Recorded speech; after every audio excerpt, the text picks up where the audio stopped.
Good afternoon. I'm Matthew Kranig, Acting Director of the Atlantic Council's Scowcroft Center for Strategy and Security. It's my pleasure to welcome you to today's event titled How Can We Deter China in the 2020s? A conversation with Michèle Flournoy. This event is part of our Forward Defense Forum, generously supported by Lockheed Martin, which is designed for defense visionaries to put forth novel ideas for how the United States, its allies and partners, can adapt, innovate, and win on the future battlefield. Today's discussion features a fireside chat with former Undersecretary of Defense for Policy, Michèle Flournoy. Michèle, thank you so much for joining us today, and we look forward to your insights over the next hour. Here at the Atlantic Council, our Scowcroft Center for Strategy and Security works to develop sustainable, nonpartisan strategies to address the most important national security challenges facing the United States and its allies. We also honor the legacy of General Brent Scowcroft, his ethos of nonpartisan commitment to the cause of security, support for U.S. leadership and cooperation with allies and partners, and dedication to the mentorship of the next generation of leaders. Consistent with that mission, the Center's Forward Defense practice is designed to shape the debate around the greatest military and defense challenges facing the United States and its allies, and create forward-looking assessments of the trends, technologies, and concepts that will define the future of warfare. Today's event will consider how U.S. and allied militaries can meet the urgency of the China challenge. China's continued threats to Taiwan test the viability of U.S. deterrence, and in the near term. Recently, U.S. intelligence leaders reported that Chinese President Xi Jinping has ordered the People's Liberation Army to develop the capabilities necessary to conquer Taiwan by 2027. If China acts, are U.S. and allied militaries prepared to defend Taiwan? Today's event will explore the warfighting concepts and investments needed to deter adversarial aggression in the near term. We couldn't be more pleased to welcome our guests. As I said, we're honored to be joined by Michèle Flournoy. Michèle served as Undersecretary of Defense for Policy from 2009 to 2012. In this role, she was the principal policy advisor to the Secretary of Defense. Also during that period, I had the privilege of working for Michèle for a brief period. She currently serves as the co-founder and managing partner of West Exec Advisors, a strategic advisory firm offering geopolitical and policy expertise. Michèle is also a commissioner of the Atlantic Council's Defense Innovation Adoption Commission, which we set up to spur a new approach to defense innovation. Moderating this conversation is Clementine Starling, the Deputy Director of the Scowcroft Center's Forward Defense Practice. Before we hear from Michèle and Clementine, however, I have the honor of introducing Tim Cahill. Tim is the Senior Vice President of Global Business Development and Strategy at Lockheed Martin. He'll provide his perspective on the significance of this discussion. He formerly served as Senior Vice President for Lockheed Martin International and as Vice President for Lockheed Martin Missiles and Fire Control, managing numerous emerging integrated air and missile defense systems. Before I turn it over to Tim, a couple of housekeeping notes. I'd like to remind everyone that this event is public and on the record.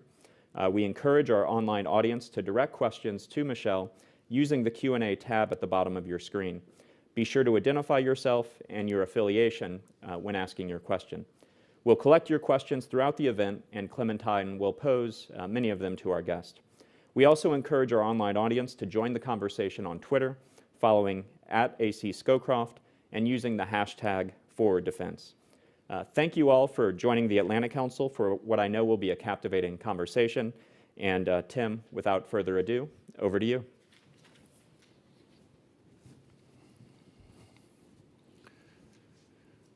Matt, thank you. And thank you for your leadership here at the Atlantic Council and for our opportunity to partner with you to present the Forward Defense Forum. Today's discussion is part of a year-long project with the Atlantic Council to deliver discussions, analysis, and strategic writing that addresses some of the most critical challenges of the day. A key role of mine at Lockheed Martin is to better understand the needs of our allies and partners across the globe. To this end, I spend significant time traveling around the world and hear many of the challenges faced by our partners abroad. Today's discussion comes at a particularly important time for the regional, European, and transatlantic security given the ongoing war in Ukraine. The events in Ukraine serve as a stark reminder of the importance of the transatlantic alliance and the value of the important work done here at the Atlantic Council. And while the events in Ukraine capture today's headlines, Looming in the backdrop of our geopolitical environment is what the Department of Defense refers to as the pacing challenge, which requires a connected, resilient, joint force and defense ecosystem. The role of industry in supporting America's national defense strategy and the integrated deterrence necessary to defend and deter requires unprecedented urgency and agility. I am looking forward to the dialogue today. So you have heard Matt talk through Michèle Flournoy's distinguished resume, and so with that, I'm going to turn it over to Clementine to facilitate today's discussions. Thank you so much, Tim. It's wonderful to be here with you all today, and I'm so thrilled to welcome Secretary Flournoy. Ma'am, it's wonderful to have you. I wanted to kind of really kick off by asking a number of different questions. So the theme of today's event is really focused on how do we enhance US deterrence and defense capabilities to deter China in the short term and the long term. And we've heard CI Deputy Director David Cohen report recently that Xi Jinping has directed the PLA to be ready to take Taiwan by 2027. So a lot of what we've been preparing for in the US is really kind of deterrence in the 2030s. So this 2027 kind of time frame is obviously a lot kind of shorter than we've been really preparing for. So obviously no one can predict when we are likely to see conflict in the Indo-Pacific, and hopefully we won't. But I did want to talk to you about this time frame question and the urgency of deterring China. It really begs the question, is the US prepared today to deter China? Are our allies? And if not, how do we improve deterrence? Well, it's so great to be with you today. Thank you for hosting this discussion. So I think the urgency around deterring China's aggression against Taiwan has really been heightened recently for a number of reasons. I think it's important to note that Xi Jinping would prefer to reunify Taiwan with the mainland with using non-military means. He'd prefer not to risk a war with the United States. He'd prefer to use political coercion, economic envelopment, other means of pressure. And for the moment, he certainly has his hands full with the COVID crisis, that his failed COVID policy, frankly, economic downturn in China, which has slowed the growth of the economy, which is always a very threatening thing for the Chinese Communist Party. He's got the 20th Party Congress coming up, which is a moment for consolidating his power and putting new people in place around him. So, I think, this is not something he's focused on at the moment, but I do think that the Chinese aggressive overreaction to the Pelosi visit, their basically open rehearsal of a blockade of Taiwan, their use of the crisis to set a new normal of a much more aggressive posture of constantly violating Taiwanese airspace, coming across the median line and the Taiwan Strait and so forth, that all of that is, a little bit of a warning shot for us to wake us up. And then you noted that he seems to have now directed the PLA to be ready by 2027. And we've seen him call to accelerate the development and fielding of a number of critical systems, particularly longer range munitions.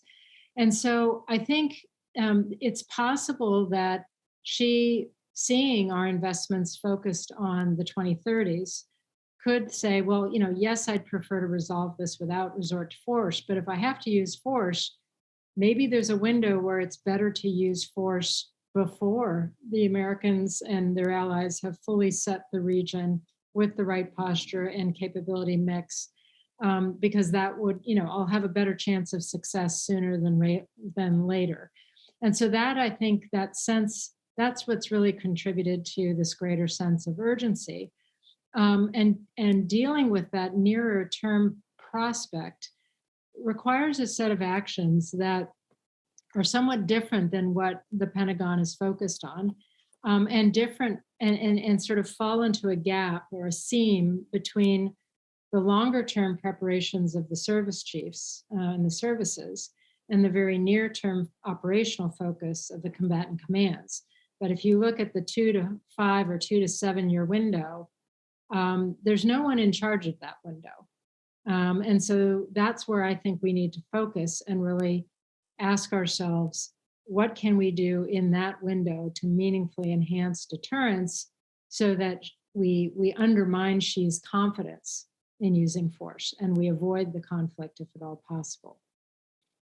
Yeah, so I want to spend quite a bit of the conversation talking about how we can accelerate innovation within the US to meet that challenge.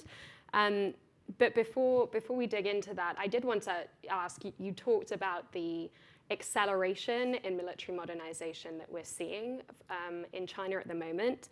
And China invested $225 billion on military modernization in 2022 alone, which is an uptick of 7.3% on 2021 spending. So what are the capabilities, the force structure changes that we're seeing in China that most worry you? And what could those changes potentially indicate for suggesting what a kind of more likely scenario in Taiwan might look like? I think there are a couple of categories. One is this most recent directive to accelerate the development of longer range systems. The Chinese are trying to develop a set of capabilities that can really hold US forces at risk, not only in the first island chain, but and even to the second island chain, but even maybe beyond. And so trying to push out the threat ring, if you will, and therefore push out, force US forces to be based at longer ranges, to operate in a larger contested environment, to be at risk, at much greater ranges than has previous been the case. So I think that's one thing. The other is anti-ship and anti-submarine warfare. I mean, this is a maritime environment. One of the most critical elements of our force structure in responding to a Taiwan crisis will be our naval forces. And the fact that the Chinese are doubling down on capabilities that will try to either hold those forces at risk kinetically or disrupt their operations through electronic warfare, cyber, and so forth. I think those are areas where that are troubling, and we need to develop some responses to. I don't mean to suggest we have lots of responses, but we need to enhance our toolkit. So you've talked about the significant challenge, but also, the necessity for the Department of Defense to really dramatically accelerate and scale the fielding of new capabilities. But we all know that there are systemic challenges that exist to the rapid acceleration.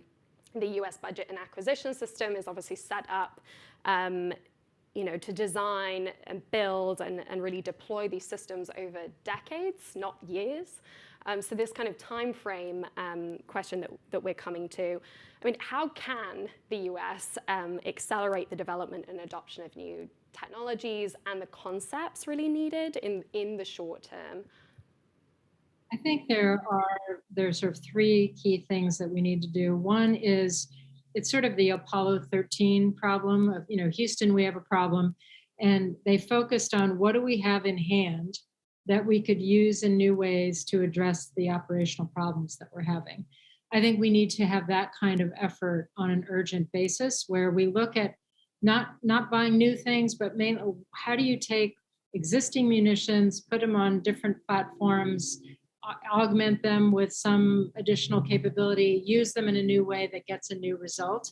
That's really the sort of, it's more about creative thinking and putting things together in new ways and new operational concepts to get a different outcome. That's bucket one. Bucket two is leveraging commercial systems and accelerating and scaling our adoption of innovative commercial systems. These are off the shelf. We don't need to spend years writing a military requirement. and then more years putting out a bid and more years procuring them, we can take these systems, for example, commercial drone swarms, figure out how to integrate them into our own existing military capabilities in a way that dramatically complicates Chinese attack planning and would dramatically reduce their effectiveness. And then the third is there are lots of things we have in production. We need to do a survey and take a look. Is there anything that, if with more resources and more focus, we could actually accelerate the fielding timelines or accelerate the scaling of production? There may be some systems in that basket as well. So this is something we need to do comprehensively and sort of pull out all the stops to see what's possible. So you've reflected on a range of different things that we could be pursuing, and I know that you've written recently in Foreign Affairs about this. You've really reflected in the past on the value of dual-use technology, and looking at the war in Ukraine, we've seen the heavy reliance on dual-use technology, such as commercial satellites, autonomous drones, even kind of cellular communications having a really significant impact on the battlefield. So as we think about what Taiwan needs in terms of modernization and enhancing its self-defense capabilities, is the answer kind of more of an emphasis on these dual-use capabilities? And how do we integrate that with kind of more exquisite capabilities that Taiwan and others need also? I think it's a mix. I mean, I think the first thing is Taiwan needs a, multi-layered defense plan that really leverages asymmetric approaches. They're never going to match the quantity and just the sheer mass of Chinese capabilities, but they can certainly make themselves more of a porcupine and really challenge the Chinese plans, and also buy time. The critical thing is buying time for the international community to respond. So things like sea mines, things like anti-ship and anti-submarine weapons, things like drones that can complicate the execution of operations, things like mobile air and missile defenses. The list goes on, and there's been a good amount written about this. Most of that is going to be defense hardware. Some of it could be augmented with readily available commercial technologies. And the key, though, is marrying that together with new operational concepts and training and exercising. So this is fully baked into the DNA of the Taiwanese military. One of the things that people forget is that in the 7 years between Crimea and the Russian invasion in February, NATO members had intensive training and assisting efforts with Ukraine to help reorient their whole approach to defending against Russia. And that those years of developing new concepts and training on them and exercising them is part of what has led to the success of Ukraine on the battlefield against the expectations of most. So we need to be doing that kind of work with Taiwan. That is just as important as the provision of the additional equipment they will need. The one other thing I'll note that's a difference, Ukraine has a very favorable geography in terms of bordering NATO frontline states and allowing us to have open supply lines in the midst of conflict. Taiwan is an island. It will be an island that is surrounded by Chinese forces. We have to do a lot more upfront pre-crisis to stockpile the systems they will need to fend off the Chinese and buy time, should it come to that. And we can't expect to do that once a crisis has started. So you've you've raised a few issues there that I'd love to dig into, but I'd also really encourage our audience watching virtually to please submit your questions via Zoom, because we're reading through those, and I'd really like to pose some of them to Secretary Flournoy. So just you talked about the security assistance efforts to Ukraine, and I think a lot of us, that there aren't tons of shining examples of security assistance working really well, and maybe part of that is because we haven't really seen it challenged, tested. But I think what experts have really drawn out from the Ukraine crisis is that a lot of the security assistance programs efforts of the US and European allies was really focused on building up the basics of the Ukrainian military, like very much focusing on command and control, civil military relations, and less on the flash bang of kind of training in high-tech systems. Is that a lesson that we could be drawing and applying to the way we approach security assistance with Taiwan and other countries? Absolutely. I think training the people, developing the concepts, developing leadership down to the field level, robust command and control, the ability to integrate intelligence and have intelligence-driven operations. These are the fundamentals, and you can have lots of shiny objects and an arsenal of all kinds of sophisticated equipment, but if you don't have a force that's really trained and ready to use that equipment, you're going to have poor results. And I think this is an area where we absolutely need to focus with Taiwan. So you also reflected a little bit, I think we've seen a lot of comparisons, or people are posing questions of what have we learned from the Russia-Ukraine war? What are the assumptions that we went into the war expecting to see? Like, I think a lot of people expected to see a much more highly technological war, and in some respects this war has been not that. What are some of the lessons that we are at risk of potentially overlearning or applying to different contexts and scenarios, like in the Indo-Pacific, that perhaps don't apply? Well, I think I think everybody was surprised at the degree of the poor performance of the Russian military, from failure to be able to conduct combined arms operations, failure to have strong leadership and command and control in the battlefield, failure to be able to support their forces in the field with logistics and sustainment.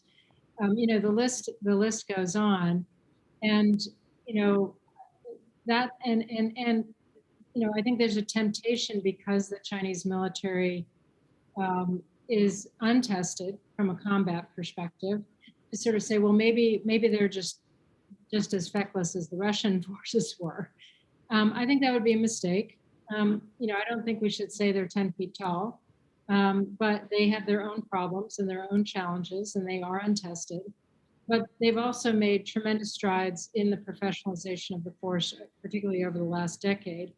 And I don't think we should underestimate them. I also think that another key lesson has been the strength of the Ukrainian resistance that I think surprised everyone, particularly the Russians.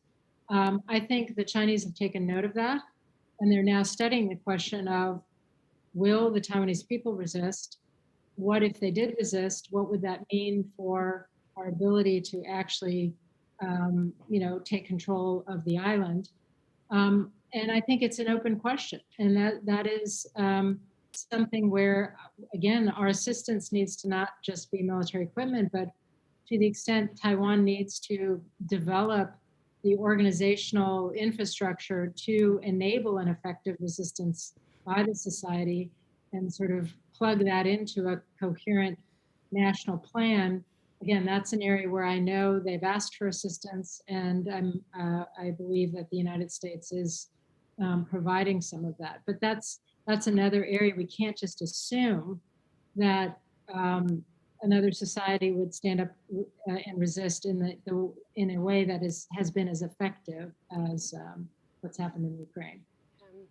I think on that point, the will of the people is a very important part to resilience and any porcupine defense strategy or concept.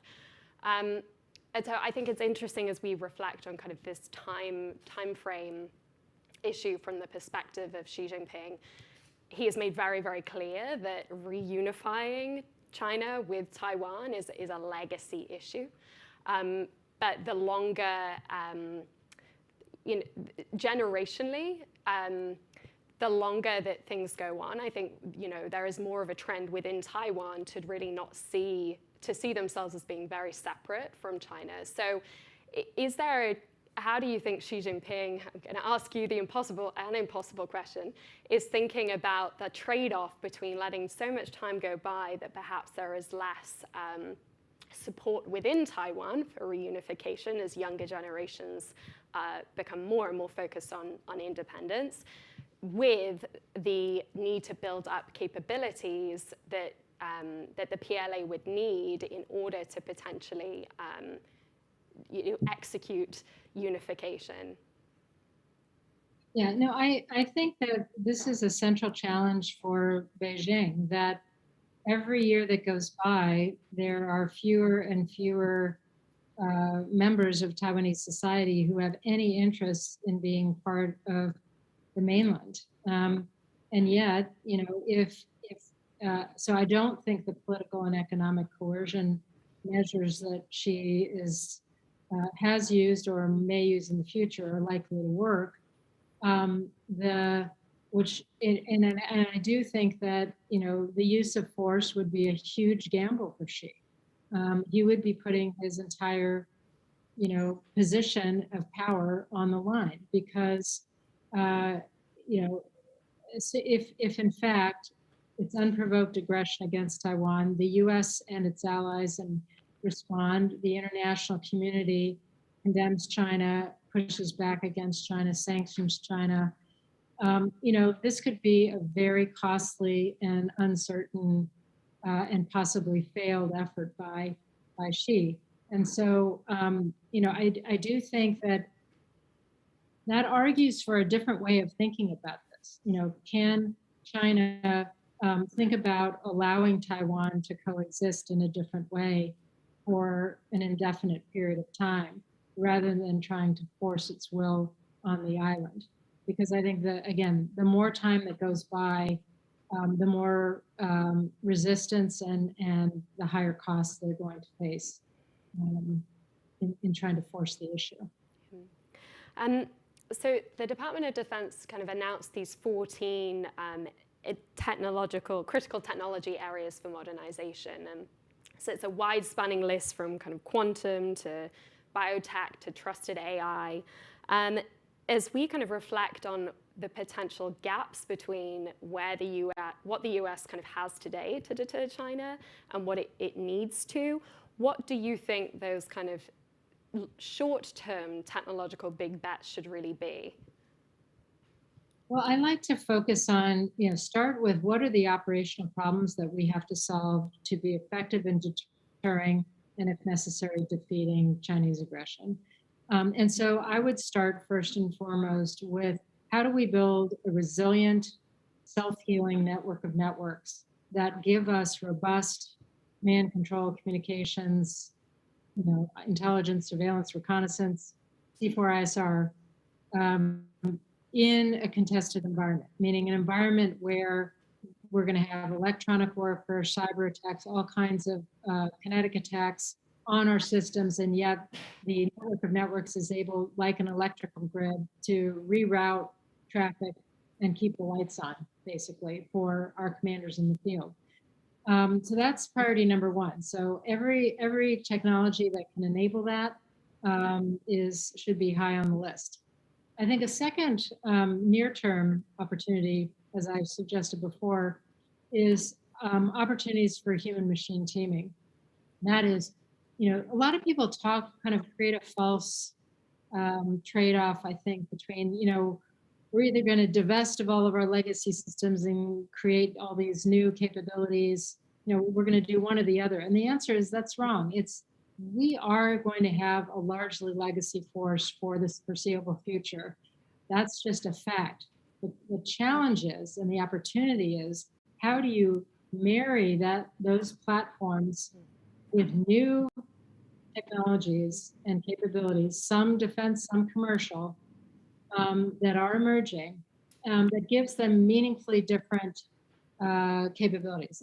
Maybe it buys back range. Maybe it allows us to hold parts of the Chinese force at risk that we couldn't hold at risk before. But in that regard, I think very mature defense technologies that are already coming online and commercial technologies that are available off the shelf, particularly unmanned systems that can be operated by a manned platform. Because one of the biggest problems we have fighting in China, trying to deter or fight in China's backyard, is they will always have the quantitative advantage. And so leveraging attritable systems that can buy us some greater mass in the near term and really complicate their lives, the adversaries' chances of success. I think those are both two examples, obviously not the whole list, but two examples of priority areas where we could make some significant progress in the near term if we focused on it. Thank you. So if 2027 is kind of a pacing marker, right now we're going through the process of preparing for congressional budget markups. So what do we need to seed in terms of potential language into the 2024 budget markups so that certain capabilities are budgeted for 2025? I would like to see, number one, someone put in charge of this effort in this interim period. As I mentioned before, the service chiefs have the 2030 and beyond perspective. The COCOM has the next 2 or 3 years perspective. There's no one focused on this problem every day, accountable to the secretary every day for making progress in this area. So authorize someone to be in charge. Congress needs to give the department some greater flexibility for reprogramming resources to get after some of these urgent shortfalls. One example, munition stocks. Anytime there's any kind of budget pressure, the services will cut munitions buys in order to preserve keeping more new platforms in the budget. That is going to put us in a world of hurt if it comes to actually having to deter or respond to China. And so restocking our munitions, pre-positioning, making sure any posture changes that are needed to set the theater. We really need to be focused on setting the theater for deterrence in that time frame. And I would love to see Congress give the department both flexibility to move money to do that and also some additional funding to support that. I think that's a very helpful laundry list of things for the administration to be considering, for Congress to be considering. I'm going to turn to a couple of audience questions here. We've received some really, really great ones, so please keep them coming. And we have a question from Lieutenant General Michael Groen here. He's a kind of distinguished fellow with the Atlantic Council. He says, we are watching as Ukrainian soldiers destroy Russian armored formations with precision shoulder-launched munitions. And we've seen how unmanned systems can provide small, big kills. What do these battlefield trends imply for US defense capabilities and investments going forward? So I think we need to replenish our own stocks of those systems and certainly expand our stocks of some of the UAV systems, which frankly, we don't have in number in our force. There's a real industrial-based challenge here. Some of for example, the Stinger line, the Javelin line, some of these really critical weapon systems are no longer in active production. And so we've got to figure out, do we try to fund the reopening of those? Do we try to bring forward the next generation that we're investing in for the future? How do we replenish those systems that we've rightly given to Ukraine, but is very important for us to replenish our own stocks as well? And, oh, by the way, have enough to share with a country like Taiwan. So I do think seeing some of the Ukrainian success with integrating some of these systems into their operations and allowing them to be very successful. I'm hoping that planners across the services are looking at some of those lessons and saying, okay, how could we apply that, whether it's in the European theater in a future situation or the Asia-Pacific, Indo-Pacific theater in a very different situation vis-a-vis Taiwan. But I'm hoping that we are taking some of those lessons and starting to experiment with new concepts enabled by those technologies. Thank you. So we have another great question here. I think it's a very fair point that's being raised by Michael Spiritus, who's from RAND. He highlights that the scale of US military aid to Ukraine is very large. It's $18 to $25 billion has been spent, whereas in comparison, the State Department has proposed selling $1.1 billion to Taiwan. Even if, and another initiative that calls for $6.5 billion, but that's dwarfed by what has been given to support Ukraine. So he asks, even if both of those initiatives come to fruition, they are just a fraction of what would likely be required to successfully arm Taiwan. How can we incentivize Congress and the Pentagon to take the steps necessary to aid Taiwan? I think one of the things that would really help build congressional support for additional assistance and frankly build support and trying to get other allies to contribute is a very compelling concept, like a fulsome concept of here's what asymmetric layered defense looks like, and this is what we think would give Taiwan the ability to meaningfully contribute to deterrence and also buy time should that deterrence fail. And sort of have a holistic approach into which the eaches fit. I think if that broader picture were in place and each of the requests kind of made sense as how it would contribute, that would go a long way. I do want to give credit to the department. They've been spending a lot of time going up to the Hill, showing the members classified war games of what a China-Taiwan conflict could look like, to try to create some sense of urgency and some sense of, we need to lean forward into this deterrence challenge. And so they've been setting the table for this. Now I think we need to help the Taiwanese come up with a compelling concept that could then be resourced in a comprehensive and coherent way, not just by the U.S., but by the Taiwanese themselves, and then other allies and partners who might want to contribute. Speaking of Congress, we have a question here from Russell Brooks from the House of Representatives. He asks, regarding budgets, is it time to provide unequal funding to the services? The Indo-Pacific is a maritime theater, so should we emphasize funding to the Navy and the Marines to counter the pacing threat from China? I agree with the premise is we shouldn't be dividing the pie a third, and a third, or a quarter, and now with the Space Force, the new fraction. We need to be funding services based on the capabilities they bring to bear against the specific challenges that we face. And obviously in the Indo-Pacific, it is a maritime theater where air and naval forces will be predominant. Doesn't mean that ground forces will be irrelevant, but they will play relatively less of a role. However, as Russia has reminded us, we need to also invest in making sure that we can deter and respond to aggression in the European theater, where ground forces have a very substantial role to play. So we've got to focus on a balance. I don't think the answer is coming up with an arbitrary fraction. It really is deriving the budget and the resource allocation from the operational needs of deterrence and defeating aggression in these theaters. We have a lot of audience questions here, so I'm going to try and get through as many as quickly as possible. So we have a question from Matt Koenig, who's the acting director of the Scowcroft Center here at the Atlantic Council. He says, you've now famously said that to deter China, we need the ability to sink the Chinese Navy in 72 hours. Is that the right standard? Can you elaborate on how best we can reach that goal?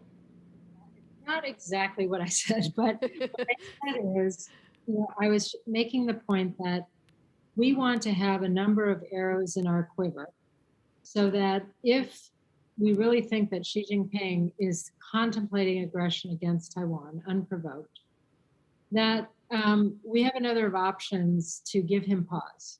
One of those options would be to be able to truthfully say, are you sure you want to do this? We do have the capacity by putting long-range precision strike munitions on our strategic bombers who can stand off, to actually hold at risk any ships in your fleet that are coming across to Taiwan. And so basically, are you willing to potentially lose your Navy or a good portion of your Navy in the next 3 days for the sake of attacking Taiwan?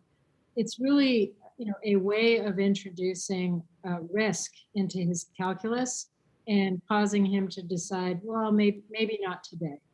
And so it was just one example that came out of a particular experiment where the Strategic Capabilities Office put Navy munitions, so-called LRASMs, on Air Force bombers and showed that you could dramatically improve our capability to hold Chinese naval forces at risk. Now, the interesting follow-on to that is, okay, well, that's exciting. That's an interesting. Maybe we want that quiver in our tool in our toolkit. So, unfortunately, not the Navy and the Air Force are going like this, and nobody's actually funded the purchase of the necessary munitions, nor the necessary modifications to the aircraft, nor the exercising of the capability. So it remains theoretically possible, but it's not actually being funded and fielded as a ready capability. So, but it's just one example. It's not a magic bullet. It is one example of the kind of thinking that I'm talking about. You take a Navy munition, an Air Force platform, you put it together in a new way, you get a different result. That's the kind of thinking and experimentation we need to be doing urgently to meaningfully enhance deterrence.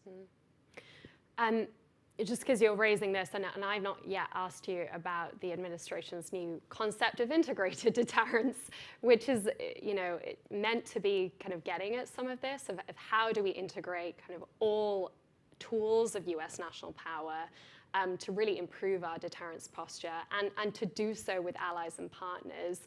I'd love to hear you kind of reflect on what you think kind of the opportunity for integrated deterrence could be. I mean, it's a large concept, and I think in some ways, some folks have asked, how is that different from the way we've been approaching deterrence in the past? So I'd love to hear you reflect on that. Yeah, no, I think integrated deterrence is the right idea, and I think, frankly, the focus of the National Defense Strategy, although we haven't seen the full unclassified document yet, it is absolutely in the right direction. So, integrated deterrence talks about integrating all instruments of national power, integrating allies, making sure that we can deter across domains, whether it's undersea, on the sea, on land, in the air, in space, in cyberspace. So conceptually, it's absolutely the right way to go. I think the challenge is now, how do you implement that in a way that is relevant to the timelines we're facing and to the challenges that we're facing? And that's really where the rubber meets the road is, how do you meaningfully enhance deterrence in this time frame? I think another key element of this is the whole question of conceal and reveal. We are a very open book as a transparent democracy, which is generally a good thing, but it also means that, potential adversaries and competitors are very aware of what's in our defense budget. They watch our experiments, they watch our exercises, they watch our training. They have a pretty good flavor, a sense of what we're capable of. But there are some things that we've managed to keep secret or quiet. There are things that are in development that have not been revealed. I think a strategic approach that says, of the things that they don't know that we have, when and how should we reveal those to get the maximum deterrent effect and to create maximum doubt and loss of confidence on the part of Chinese decision makers? I think it's a strategic question that needs to be part of the strategy as well. So a lot of what we were kind of talking about and would really need to be kind of preparing for is joint warfare. Joint warfare it's hard until you are really tested and try to integrate your forces in certain ways. We don't have tons of good examples of truly testing integration of our joint force. So what can we do? You mentioned experimentation, the need for kind of creative thinking, maybe novel operational concepts. What can we be doing through operational experimentation and simulations and things today to really test a truly kind of joint, combined, and multi-domain type of warfare? Yeah. Well, again, I applaud the department, particularly Deputy Secretary has put together a experimentation program to encourage this kind of work. The problem is that for things that are, for people who are applying now with concepts, the money doesn't come until 2024, just because of the slowness of the departmental budgeting process. So what I think is I think we need to be more on an emergency footing. You think about the kind of experimentation that the Navy did with carrier-based aviation in the run-up to World War II. Big Navy didn't like it. Big Navy still thought the name of the game was battleships, but they tolerated it. And they let some really smart, some of their best people spend time on figuring out what carrier aviation would look like and how it could contribute. And thank God they did. So I think what I'd like to see within each of the services is not only toleration, but a real resourcing and protection of taking some of their best and brightest, putting them in a room and saying, here are some of the tools you can deal with, here are the available tools you can deal with, here are the operational problems you're trying to solve. And the only requirement is you do it in a way that breaks current doctrine and see what they come up with and really reward and incentivize that behavior. See and have the services bring some of that work forward and then start experimenting, obviously first at the service level and then at a joint level to see which of these concepts really works, what could be matured and brought into reality within the next 5 to 7 years. That's the kind of urgent work that is critical. So we've got a number more audience questions. We have a question here from Harlan Ullman, who's a senior advisor here at the Atlantic Council. And he reflects on kind of the number of war games that have taken place, really kind of assessing a Chinese invasion of Taiwan. And he says China has many alternative routes of attack beyond just an amphibious assault by sea. Including seizing small islands, leveraging its economic power, cyber attacks. He asked, why are US defense planners focusing on a conventional attack scenario, which could easily be prevented through a porcupine defense of Taiwan, and far less on alternative, unconventional forms of attacks by China? It's a really good point. We need to look at a range of scenarios because invasion may not be the preferred scenario. It may be blockade, it may be seizing islands, it may be other gray zone tactics that would be more difficult for us to deal with unless we really put our minds to it now. And so I think what you're raising a really important cautionary point, that we don't want to prepare for a point solution for one scenario. We need to look at the range of possibilities of how China could coerce Taiwan and really prepare for the broad range, and that will include, a whole of government. It has to include a whole of government approach because a lot of the response options, a lot of the critical instruments will not be military in nature. So really, really important point to keep in mind. We have a question here from Douglas Carr from the National Review, and he says, legacy Navy ships are likely not ideally suited to a Taiwan battle, but by 2027, they're all we've got.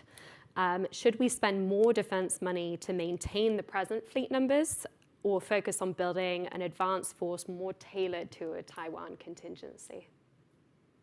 This is the key question. And the truth is, we do need to evolve the fleet for the future. But in the meantime, recognize, as you say, that if this happens in 2027, we go to war with the force that we have, the famous Rumsfeld quote.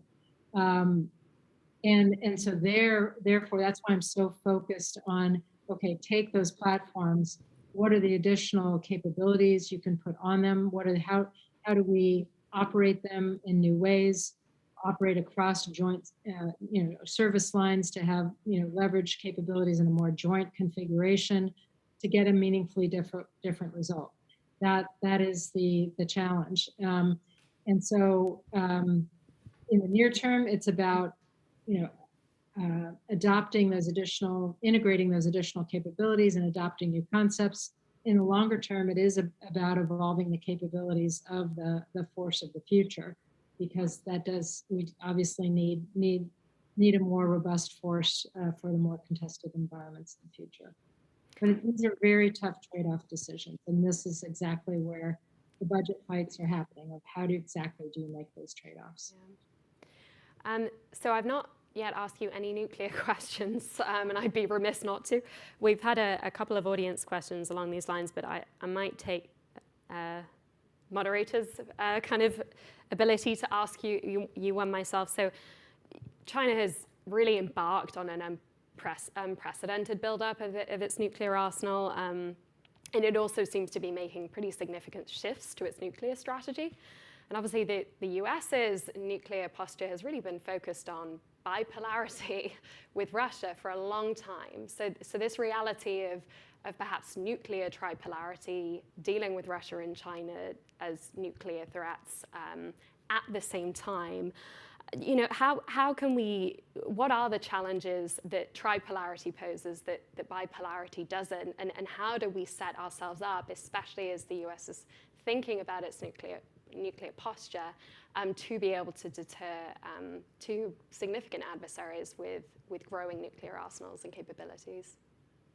So I think the challenge is we now need to not only have a sufficient deterrent to deter Russia, but also to deter China. Many people have raised the possibility of trilateral arms control. I do not think that is in the cards, because I don't think China sees itself as a nuclear power that's reached parity. And so I don't think they have any interest in arms control or mutual constraints at this point. And any constraints that we accept with Russia, we have to also view in the context of what does it mean for our deterrence vis-a-vis China. So it definitely it makes the calculus of what is enough, what's adequate as a deterrent for us, it makes it much more complex, multivariable equation.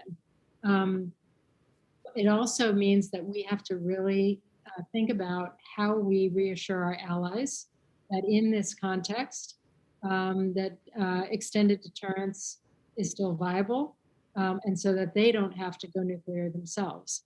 And this is also true because of North Korea's aspiration and we think nearing the capability of being able to mate a nuclear warhead to an intercontinental ballistic missile. So the nuclear arena is really very dynamic at the moment, and it is changing in ways that are unprecedented. And I think there's a lot of fresh conceptual work for places like the Atlantic Council to do to help planners at Stratcom and elsewhere sort of think through these challenges, particularly when you have two nuclear competitors who are really not interested in, have a very different approach doctrinally and are not interested in arms control or constraint or risk reduction at the moment.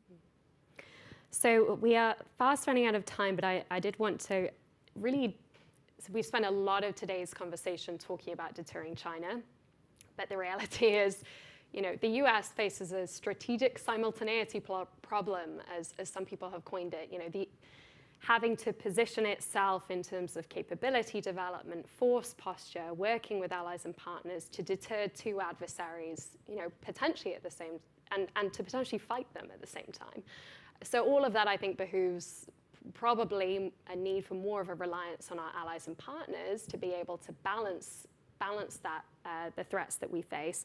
So where can allies complement US efforts, and where are there potentially glaring capability, not capability gaps, maybe capability gaps, but glaring gaps where our allies can plug in? And one thing, we're waiting for the public release of the National Security Strategy, the National Defense Strategy. Those are two big strategic documents that not only our adversaries, but our allies look at to understand where US defense planning is going. Are there ways that we could be thinking about doing really total defense planning with our allies and partners in a different way, given they have a stake in their own security, in the security of the Indo-Pacific and Europe? And the reality is that the US cannot do everything on its own all at once. So do you have any kind of wisdom for us of how we should be approaching that strategic simultaneity problem, and integrating allies and partners more effectively into our defense planning? Well, first of all, I think the strategy is right to think about deterrence in more than one region at a time. We are a global power with global interests, and we've got to be able to deter aggression in more than one place at one time. I do think allies are critical. In Europe, we have the most developed alliance structure with NATO. I think Russia's aggression against Ukraine has ironically produced more alliance cohesion and determination and political commitment to spend more on defense than anything we've seen in years. So Putin has succeeded in galvanizing NATO and the NATO member states. And so I think that presents a new opportunity for the alliance to come together and do some shared planning to say, okay, given the additional resources that are about to be committed, how do we get the most out of every single dollar that is spent? How do we make sure that the sum of what NATO has as an alliance is greater than the parts? And I think that means a lot of transparency, coordination, shared planning, and a little bit of a division of labor in that not everybody has to have every capability in equal measure. There are some countries that are going to do better off, specializing in certain areas, not specializing, but, really focusing on what they can contribute in some areas, and others will focus in other areas, and collectively we can stitch that together into something that's stronger as NATO. So I think that NATO has a huge opportunity here going forward. In Asia, it's different. We don't have a NATO structure, nor do I think we ever will. It's really a hub and spoke system of bilateral alliances and partnerships. And so first and foremost, the contributions of basing and whether it's permanent basing or more likely occasional visits, places where the US forces can visit, where we can stockpile, where we can pre-position, where we can exercise. That's really, really important to our posture. And then looking on a bilateral basis of where can they invest in capabilities that really contribute not only to their own national defense, but also their ability to contribute to collective defense should, a Taiwan scenario or something else arise. And I think those are exactly the conversations that are happening with Australia, with Japan, with Korea, and other partners in the region. We can't succeed without our allies is the bottom line, but it's a source of tremendous strategic advantage. Now is the time to kind of bring them inside the tent and really be very collaborative in our planning for how we're going to make sure we get the most out of our defense. So to close us out, I did want to give you the opportunity to provide any kind of concluding thoughts that you have. We have a lot of then the policymaking community and folks in the media and from Congress tuning into this event. So if you were to leave our audience with any kind of one passing thought or priority for what we can be doing in the near term to enhance the United States' deterrence, what would you leave our audience with?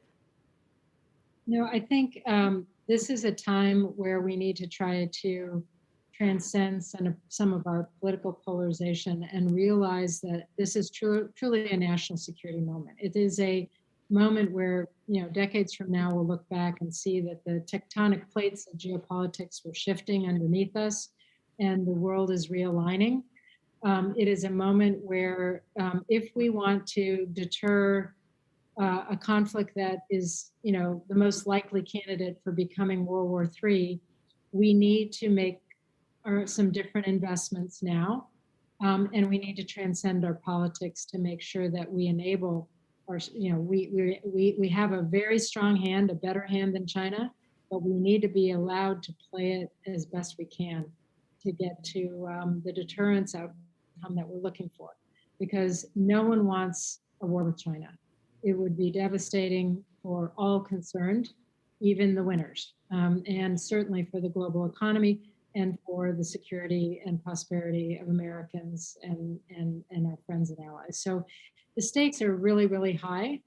And it's just a moment where we really need some transcendent leadership to focus on what needs to be done to prevent a conflict of this nature.